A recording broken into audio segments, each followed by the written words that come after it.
Hatta menempuh pendidikan dasar di Sekolah Melayu, Bukit Tinggi. Kemudian, selama tahun 1913 sampai tahun 1916, melanjutkan studi tinggi Ropisel Lageres School ELS di Padang.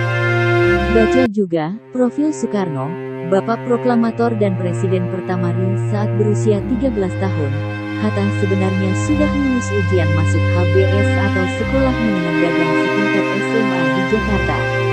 Namun, ibunya menginginkan Hatta tetap di Padang mengingat usianya yang masih muda. Akhirnya, Hatta melanjutkan studi tinggi Uitgebreid Lager Onderwijs Mulo atau Sekolah Menengah Pertama di Padang dan lulus tahun 1919. Ia lantas pergi ke Jakarta untuk menempuh pendidikan di HBS. Tahun 1921, Hatta menuntaskan studinya di HBS dengan hasil sangat baik. Dia lalu pergi ke Rotterdam, Belanda, untuk belajar ilmu perdagangan atau bisnis di Nederland Handel Hogeschool yang kini menjadi Rasmus Universiteit.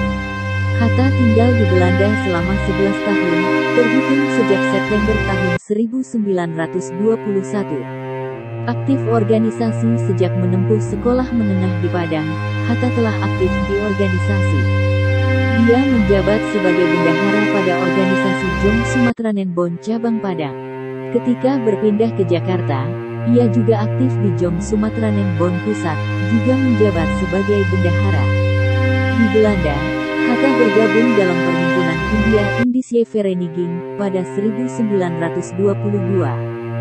Dia lagi-lagi dipercaya menjadi bendahara Indische Vereniging yang berdiri sejak 1908, sebelumnya merupakan ajang pertemuan pelajar asal tanah air di Belanda. Namun, perhimpunan itu perlahan mulai jadi organisasi pergerakan sejak tibanya tiga tokoh Indische Partij yakni Suwardi Suryaningrat, Douwes Dekker, dan Cipto Mangunkusumo pada 1913. Minat politik Hatta pun makin berkembang karena kebiasaannya menghadiri ceramah-ceramah atau pertemuan-pertemuan politik. Salah seorang tokoh politik yang menjadi idolanya ketika itu ialah Abdul Muiz. Baca juga, Muhammad Hatta dan gelombang anti korupsi masa Orde Baru tahun 1927, Hatta bergabung dengan Liga Menentang Imperialisme dan Kolonialisme di Belanda. Melalui organisasi ini, ia bertemu hingga akhirnya bersahabat dengan nasionalis India, Jawaharlal Nehru. Aktivitasnya dalam organisasi tersebut menyebabkan Hatta ditangkap pemerintah Belanda. Ia bahkan sempat dipenjara di Den Haag, Belanda, pada tanggal 23 September tahun 1927 sampai tanggal 22 Maret tahun 1928. Kendati demikian, Hatta akhirnya dibebaskan setelah menyampaikan pidato pembelaannya yang terkenal berjudul Indonesia Free. Kembali ke Indonesia. Hatta kembali ke Indonesia pada 1932. Setibanya di tanah air, ia bergabung dengan organisasi Klub Pendidikan Nasional Indonesia. Organisasi ini bertujuan meningkatkan kesadaran politik rakyat Indonesia melalui proses pelatihan-pelatihan. Baca juga, profil Presiden Soeharto, Bapak Pembangunan yang 32 tahun berkuasa, namun akibat aktivitasnya di organisasi itu, Hatta kembali ditangkap pemerintahan kolonial.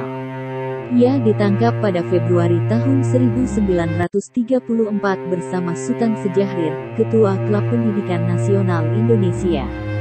Hatta lantas diasingkan ke Bovendigul, Irian Barat sekarang Papua, lantas dipindahkan ke Banda Neira di Maluku selama 6 tahun.